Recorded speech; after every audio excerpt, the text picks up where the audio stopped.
आवगायलांनाय बिनि थाखाय खामानि मावलांनाय बे खाबुआ दिनै जोंनि गेजेराव सौफैबाय बिनि बादैबो बुहुमनि बर'फ्रा दिनै भारतनि नखर मन्त्रि अमित शाह आरो आसामनि गिबि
डिस्ट्रिक्टनि जों उदालगुरि डिस्ट्रिक्टनि उदालगुरि माबायदि मोनदों प्रग्रामखौ मोजां नांदों आरो फैनायाव एसे लेट जाबाय जों फुरा नुजोबासै आरोना प्रग्रामखौ दिनैसो सफैदों सफैनायानो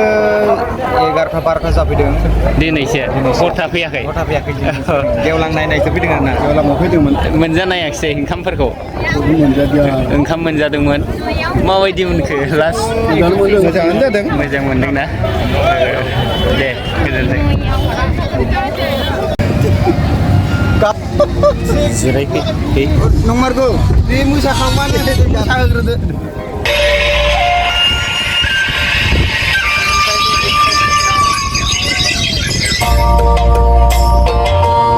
जों बाक्सानि अबे साइडनि बाक्सा दक्षिण बाक्सा ओनसोल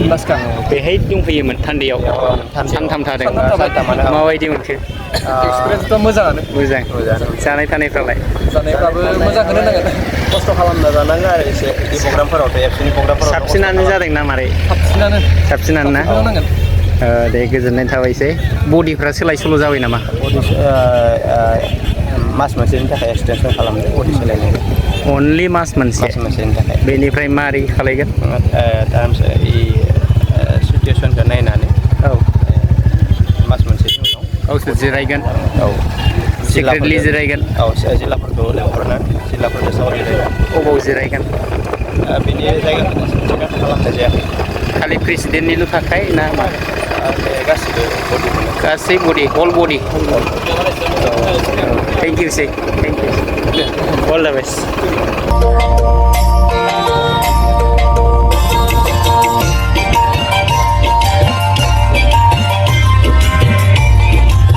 Sanjina Basumatari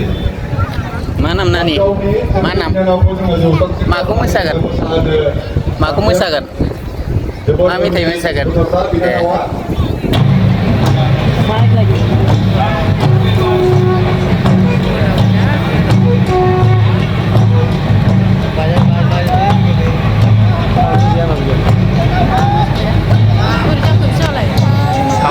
साउन्ड गैया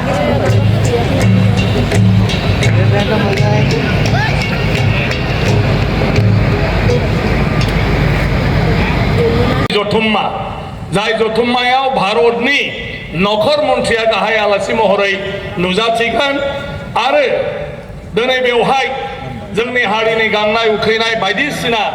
सोमोन्दोनि भारत सरकार आसाम सरकार आरो बर'फोरनि गेजेराव बे ओनसोलखौ आवगायलांनाय बे हारि माहारिखौ आवगायलांनायनि बेलायाव जायफोर बाथ्रा आगोलाव सावरायलायदोंमोन बेफोर बाथ्राफोरखौ दिनैहाय बेवहाय बिथांमोना बिबुंथि लाखिलांगोन आरो आं सानो दिनै बे मोगा मोगि लोगो मोनलायनाय आरो जोंनि नखर मन्थ्रिनि नुजाथिनायनि गेजेरजों जोंनि हास्थायनाय जोंनि साननाय लुबैनाया थारैनो जोङो जेरैबायदि लुबैदों बियो मोगथां महर मोननायाव गोबां जोंखौ मुलाम्फा खालामगोन बेखौ आं मिजिंथिदों जों बयबो मोनथिगौ बर'फोरनि थामोनथा रैखाथिनि थाखाय जुदिअ बर'नि गुबुन गुबुन आफादफ्रा गुबुन गुबुन समाव हाबा मावबोनानै बे हारिखौ राव थुनलाइ हारिमु बायदि बिथिङाव गायसनबोदोंब्लाबो बेनि गेजेराव दुलाराय बर' फरायसा आफादा बड'फा उपेन्द्रनाथ ब्रह्मनि दैदेननायाव 1987 मायथाइनिफ्राय बर'फोरनि थामोनथा रैखाथिनि थाखाय बर' हारिखौ गेरेमसा महरै दानायनि थाखाय जि सोमावसारदों बे सोमावसारनाया बयनिख्रुइबो मख'जाथाव आरो बे सोमावसारनायनि गेजेरजों दिनै बर'फ्रा गावनि आथिङाव गसंथानायजों लोगोसे आरो हारिखौ जौगाहोनो बा जौगाहोनायनि खामानिफोरखौ मावनायनि दिनै जोङो खाबु मोनदों जों बयबो मोनथिगौ मोनसे समाव जारिमिनारि हारि बे बुहुमनिनो गुदि सुबुंफोरनि गेजेराव जों मोनसे जोंनि राव हारिमु थुनलाइ बेफोरो जोंनि जायफोर गोजामथार हारि माहारि राव हारिमु बे एखे समनि जोंनि राव हारिमुवा नाथाय अब्लाबो जोङो बेखौ फोथांनानै लाखिनाय आरो बेखौ फोसावनाय बेखौ रैखाथि होनाय बेवहाय गोब्राब जादोंमोन जायनि थाखाय आगुनि दैदेनगिरिफ्रा नारा नाथा नाजाबोदोंमोन आरो जोबनायाव बड'फानि नाजानाय बड'फानि दैदेननाय बड'फानि जोंखौ फोरोंनाय आरो बड'फानि जि सोमावसारनाय बे सोमावसारनायनि गेजेरजों दिनै बर'फ्रा बेफोर गासैबो बिथिङावनो आवगायलांनायनि दिनै खाबुखौ मोनदों जों दिनै बुंनो हायो जोंहा सानैसोल' मोनसे समाव एमएलए दंमोन बिसोरबो बिधान सभायाव खोथा बुंनायनि खुनु खाबुखौनो मोनाखैमोन थेवब्लाबो बिसोरनि गेजेरजों जों मिरु जिरु सोलिबोदोंमोन नाथाय दिनै बड'लेण्ड टेरिटरियेल काउन्सिल जानायनि उनाव 10थि सिडिउलनि जिथु गोहोनि गेजेरजों जों दिनै जों गावनो बे बड'लेण्डआव हारिनि राव हारिमु थुनलाइनि अनगाबो सोलोंथाइ समाजखान्थि राजखान्थि बायदिसिना बिथिङाव खामानि मावनायनि थाखाय गाव हारसिंनो बिथांखि लानानै जों बायदिसिना हाबाफारि आरो बायदिसिना मावफारि लानानै जों खामानि मावनो हानाय गोहोखौ मोननायनि उनाव जोंनि गेजेराव दिनै गासिबो बिथिङावनो मोनसे जौगासारनाय फैदों दिनै बड'लेण्डनि बायह्रायावबो बर' कसारि वेलफेयार अट'नमास काउन्सिला गायसन जानायनि उनाव बेवहाय थानाय बर'फोरनि इयुना दिनैहाय गाव गावनि थामोनथा रैखाथिनि थाखाय जोंनि हारिमु राव धोरोमखान्थि आसार खान्थि सोलोंथाइ समाजखान्थि बायदिसिना बिथिङाव जोङो मोजाङैनो आवगायलांनाय बिनि थाखाय खामानि मावलांनाय बे खाबुआ दिनै जोंनि गेजेराव सौफैबाय बिनि बादैबो बुहुमनि बर'फ्रा दिनै खौसे जानायनि उनाव बुहुमनि गुबुन गुबुन जायगायावबो बर'फ्रा दिनै लासै लासै मान मर्यादा दिनै मोनगासिनो दं नेपालावनो जा बांलादेशआवनो जा एबा जोंनि गुबुन गुबुन भारतनि रायजोफ्रावनो जा दिनै बयनिफ्रायबो जोङो मोनसे सिक्रिटि मोनदों दिनै मोनसे अननाय मोनदों जों दिनै मोनसे मर्यादा मोनदों जों दिनै मोनसे गनायथि मोनदों बे जोबोद गिदिर बाथ्रा आरो आं सानो फैबाय थानाय समाव साफ्रोम बर'आनो जों जायनि थाखाय जुजिदों हारिनि जि गोनांथिफोरनि बाथ्राखौ जों सानदोंमोन बेखौ मावनायाव मावफुंनायाव जों जुदि साफ्रोमबो गोसो होयो हारिनि गेजेराव दुलाराय बर' फरायसा आफाद बर' थुनलाइ आफादा जायफोर थांखि लायो बे थांखिखौ जुदि जों गनायनानै मावो अब्ला आं सानो जोंनि गेजेराव जों मोनफ्रोमबो बिथिङाव जाफुंसार जानो हायैनि खुनु बाथ्रा गैया जों सिबिनां रायजो राजा नोंथांमोन दिनै जों बयबो मोनथिगौ जे बर'फ्रा बे बड'लेण्डनि सिङाव जों गासै 40था जि डिपार्टमेन्ट बे डिपार्टमेन्टआव गावनि मथे जों पलिसि लानानै खामानि मावहोनो हायो जेराव सोलोंथाइ आबाद लामा सामा देहा फाहामसालि बेफोरनि सम्पूर्ण गोहोखौ दिनै बड'लेण्डनो होनाय जादों नाथाय बेखौ मोजाङै मावलांनांगौआ साफ्रोमबो बर' मानसिनि बिबान जायफ्रा राजखान्थियाव थागोन जायफ्रा बेफोर गोहोखौ मोनगोन जायफ्रा अफिसार जागोन जायफ्रा बेफोरखौ मावनायनि गोहो मोनगोन बेखौ जोङो मोजाङै सानै हयै मावलांबासो बिनि गेजेरजों जोंनि गोदोनि दैदेनगिरिफोरनि जिथु लुबैनाय हास्थायनाय सिमां बे मोगथाङाव महर मोनगोन दिनै भारतनि बायदिसिना स्किम प्रग्राम जोंनि आसामनि बायदिसिना स्किम प्रग्राम बे प्रग्रामफोरखौ बड'लेण्डनि गेजेराव जोंहा रांखान्थियारि थोंजों